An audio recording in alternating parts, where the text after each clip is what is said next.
derivatives with e, chain rule, Leibniz notation. So, e itself is just a number. It's actually Euler's number. It's a very specific number. It's like, I think it's 2 point da da da da da. It's an irrational number, and when you derive this number, which is labeled as e to the power of x, it actually just equals e to the power of x. So e to the power of x, when you derive it, it equals e to the power of x. But when you have e to the power of kx, k is just a standard number, not like an e number. It's not an irrational number, it's a rational number, a normal number. So e to the kx, when you derive that, you get ke to the kx.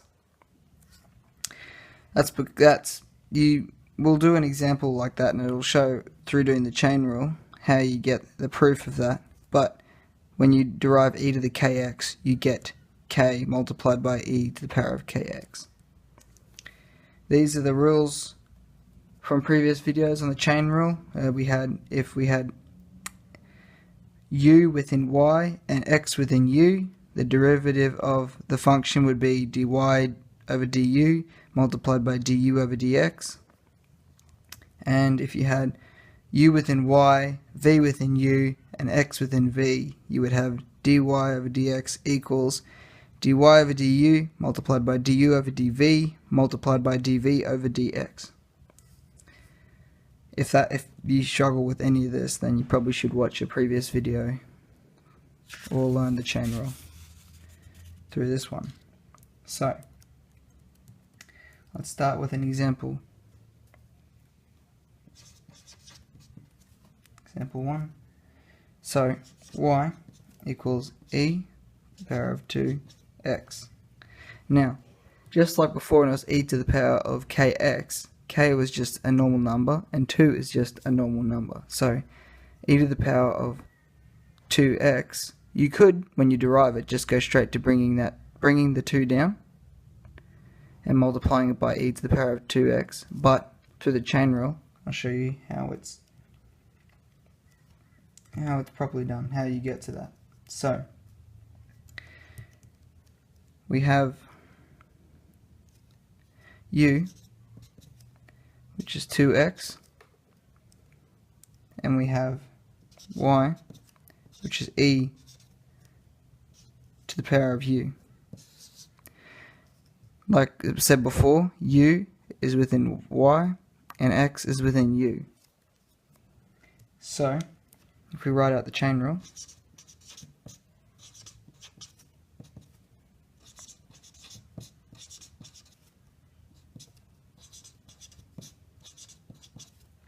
we need to find the derivative of y with respect to u and the derivative of u with respect to x. So, derivative of u with respect to x is 2, and the derivative of y with respect to u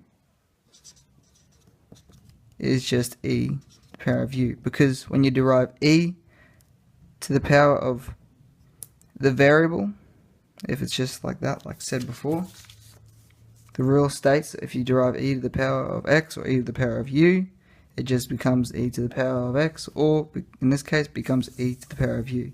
It's unchanged in this case. So we sub this back in.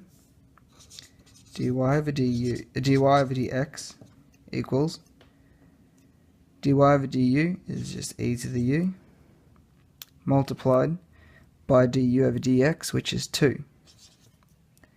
So, if we sub in u and bring the 2 to the front, what we get is 2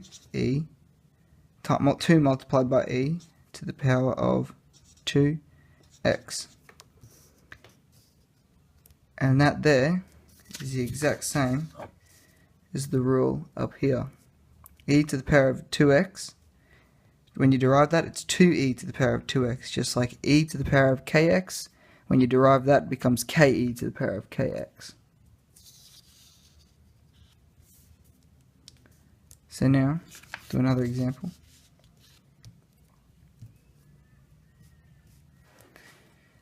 So,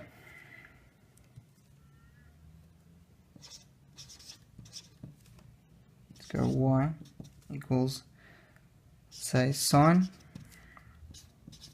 e to the power of x. We'll separate the page and we'll make u equal to ex. So, y is equal to sine u. So we have x within u and we have u within y. The derivative for the sine rule is as follows: dy over du multiplied by du over dx.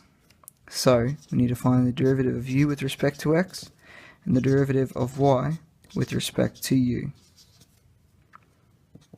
Derivative of u, e to the x just becomes e to the x, and the derivative of sine is just cosine u. So if we fill this in, what we end up with, dy over du is cosine of u multiplied by du over dx, which is just e to the power of x. So what we end up with, if we bring the e to the x out the front and multiply it by cosine and sub in u, we get ex multiplied by cos ex. That's the first derivative of that up here. Now for one more example.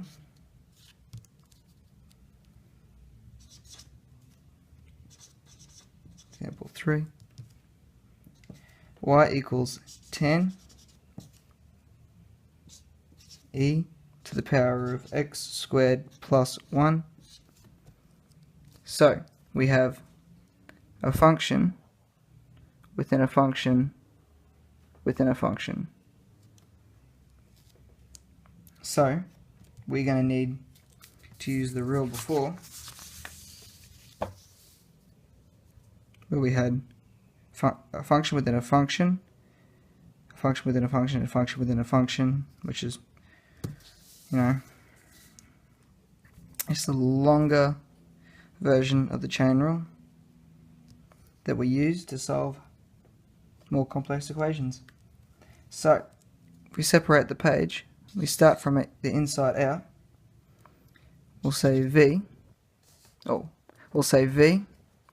equals x squared plus 1, and we'll say u equals e to the power of v, and then we'll say y equals tan u. That way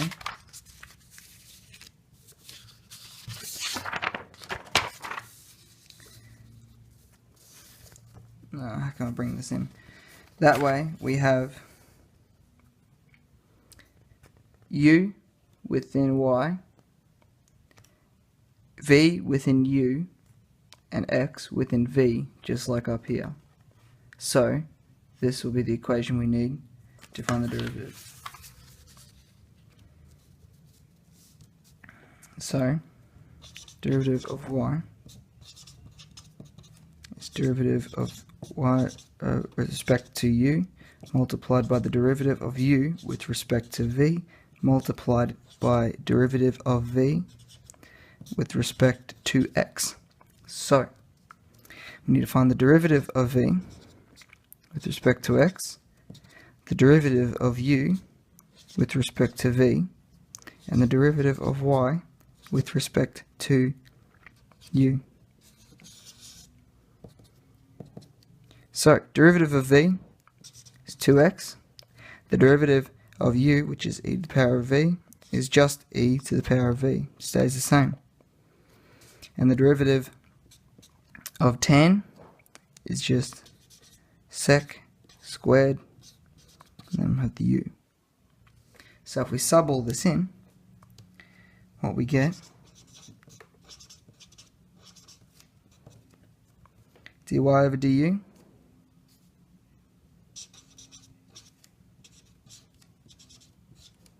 multiplied by du over dv,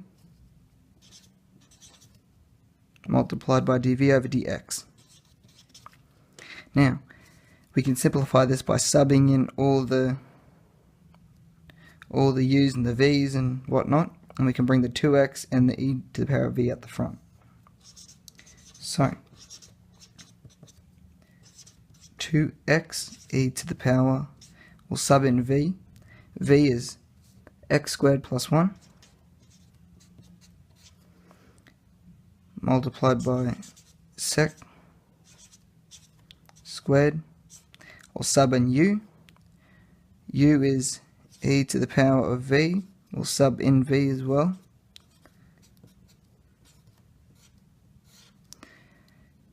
And that there is the first derivative of this function up here. Hope this helped. Thanks for watching.